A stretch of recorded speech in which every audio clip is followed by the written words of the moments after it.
feels like she's been asleep for the longest time. Paimon's head feels super heavy. Did we oversleep? Do you even remember going to sleep last night? Paimon thinks it was after the Sub-Zero's festival. The Sub-Zero's festival! Have we finally escaped from the Sub-Zero samsara? Quick! Take off your Akasha terminal!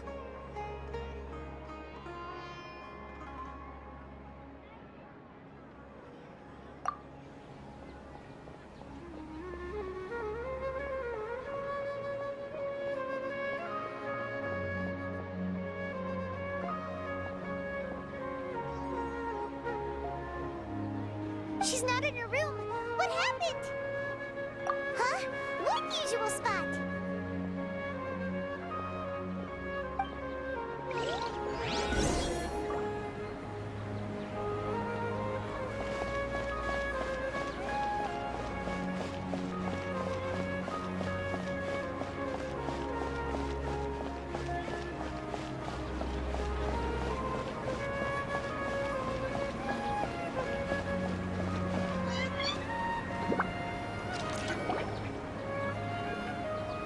Well done, Traveler and Paimon. And thank you, Dunyarzad, for organizing the Sub-Zero's festival for me. I'm sorry, who are... Dunyarzad! You're okay! Oh, don't scare us like that! Oh, Traveler Paimon. I have something amazing to tell you. I just had a dream, and I saw Nilou performing the dance of Sub-Zeros.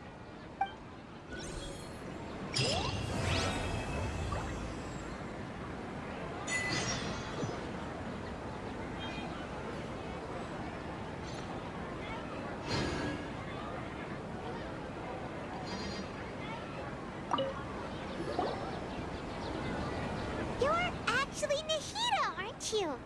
Paimon felt like Catherine was acting weird when we met at the Sub-Zero's festival. And Dunyarzad, did you save her? It's a really long story. We shouldn't disturb her. Her consciousness is still weakened. Let's chat somewhere else. How about by the Traveler's favorite bench?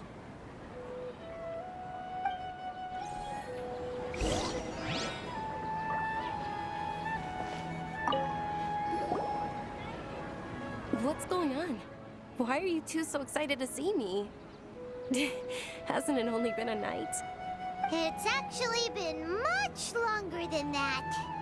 Oh? Strange. Was I really asleep that long? No wonder I have such a headache.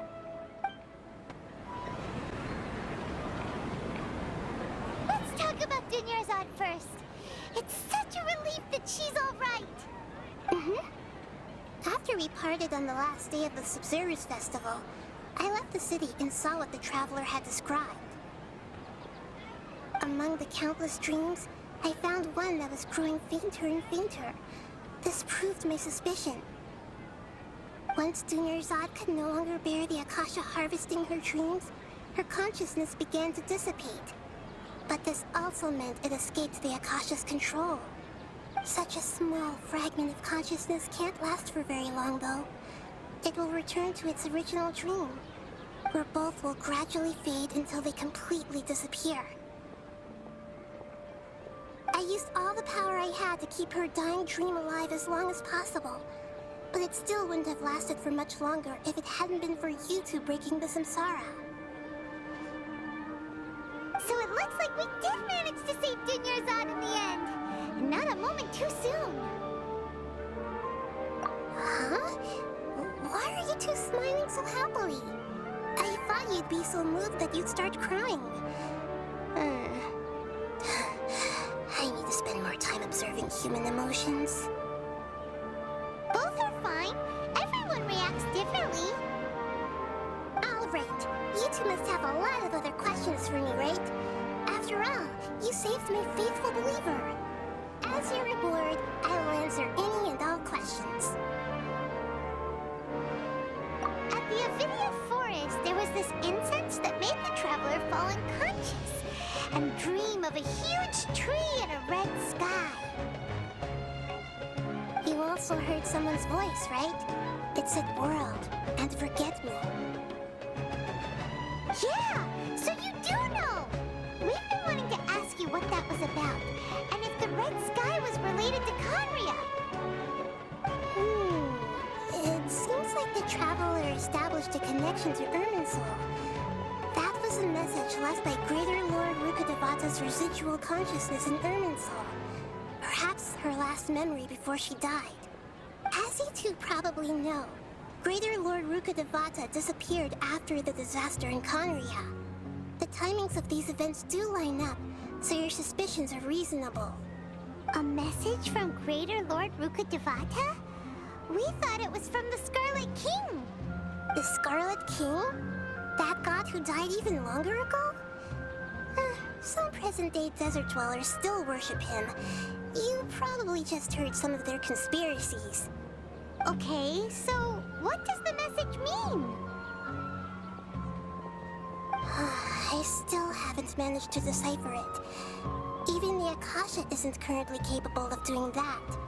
Greater Lord Rukkhadevata's residual consciousness in Irminsul seems to be contaminated with something that has a very dangerous aura to it. Many devoted scholars go mad as soon as they connect their consciousness. I've warned the academia about this many times, but people still keep falling victim to it. But I believe this is the key to saving Irminsul. That's why I've kept trying to decipher it. So the tree in the vision was Irminsul? Oh, Tainari also said that Irminsul is sick! Is it because of the contaminated consciousness? But even if you can't figure out what that vision was all about, it seems like our search for you was all in vain. The traveler wasn't affected after coming in contact with that consciousness. I've never seen anyone like that. With you here, we may have a chance at deciphering it. No, we must decipher its secrets. I've already eliminated all other factors that might affect Irminsul. This is the only one left. This puzzle has life and death at stake. It could determine Irminsul's fate, as well as Tevat's.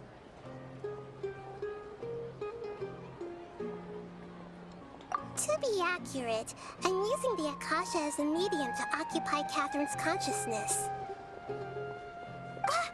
How did you do that?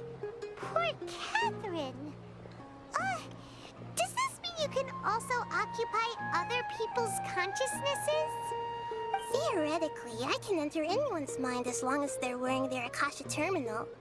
The Akasha is the legacy of Greater Lord Rukkhadevata. As Lesser Lord Kusanali and the first Akasha terminal, my consciousness has always been linked to the Akasha. I've always respected my people's free will, so I've never actually occupied their consciousness. When necessary, I just borrow this bionic Snezhnayan puppet. Hold on. Did we just learn some deep, dark secret? So Catherine is... No wonder Paimon felt something was off about her. What about your own body? Why do you need to borrow other people's? Don't you live in the sanctuary of Surasthana? That story begins a long time ago. After Greater Lord Rukkhadevata disappeared, the sages found my newly born self and took me back to Sumeru. At that time, I was young and weak. The sages kept me in the sanctuary of Surasthana, ostensibly for the sake of protecting me. But I've hardly heard from them since. However, I do understand that they had hoped to find Greater Lord Rukkhadevata instead of me, a symbol of her passing. So, the sages basically put their new Archon under house arrest? How dare they! Why don't you teach them a lesson, Nahida? In some ways, they aren't wrong. Greater Lord Rukkhadevata was omniscient and omnipotent. Even after her death, the Akasha is still empowering this nation. And I'm still really far away from being able to call myself the God of Wisdom. Moreover, The academia is also more proficient at governing this country. My existence has little meaning. Yeah, you got a lot of believers. Just look at the Sub-Zero's festival. Everyone who showed up truly loves you. Thank you for the kind words. But I honestly don't need physical freedom as long as I can connect my consciousness to the Akasha. Trying to find a way to save Irminsul is my life's mission and top priority. I will work on that, and try to live up to being a deity in the meantime.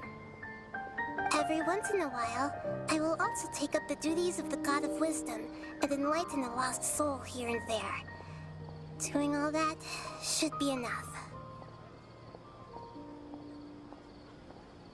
There's never been any big problems with the Academia's governance of Sumeru.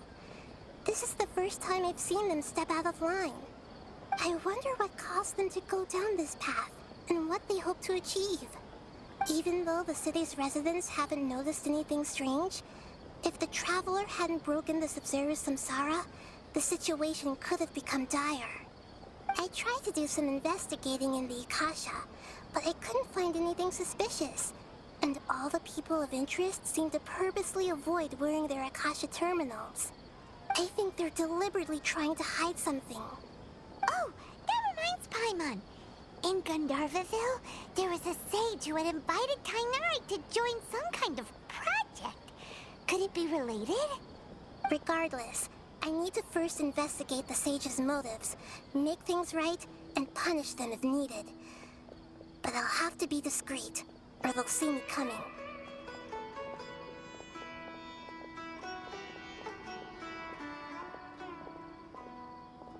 You mean how the Akasha stops you from having dreams? Yeah, it's been such a long time. No one's noticed something's up? It's not that no one noticed. It's more like no one cared. Ultimately, it's all rooted in the sage's misdirection. Misdirection? The sages convinced everyone to believe that being unable to dream is a sign of rationality and wisdom. Not dreaming is a badge of honor in Sumeru, even if the truth is that their dreams are being reaped by the Akasha. With their propaganda in place, the sages can maximize their use of the Akasha to facilitate their research. Besides, Greater Lord Rukkhadevata must have created the Akasha in the hopes that it could be used to its full potential. That's why I've never come out strongly against this. Anyway, the perspective advocated by the sages drowned out any voices of doubt. By now, even those who never use Akasha terminals find it too shameful and embarrassing to talk about their dreams.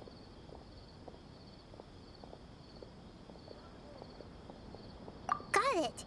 I hope my answers were satisfactory, seekers of knowledge. To be honest, maintaining Dunyarzad's fading dream took a lot of mental energy. I think I may need to rest for a while. Oh, and you don't need to worry too much about the sage's activities for now. The Akasha won't be able to conduct another project on the scale of the Sub-Zero samsara in the immediate future. Go and get some sleep.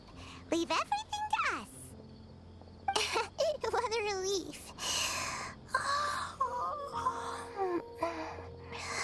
This is truly the most exhausting birthday I've ever had.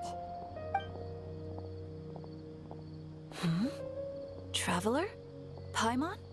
Why am I here? Do either of you know? Maybe you were sleepwalking. You know you can't wake up a sleepwalker. We happened to walk by, so we thought we'd wait for you to wake up. I see. Huh. I should visit my maintenance personnel sometime. Oh, I'm fine. I better go. Thank you.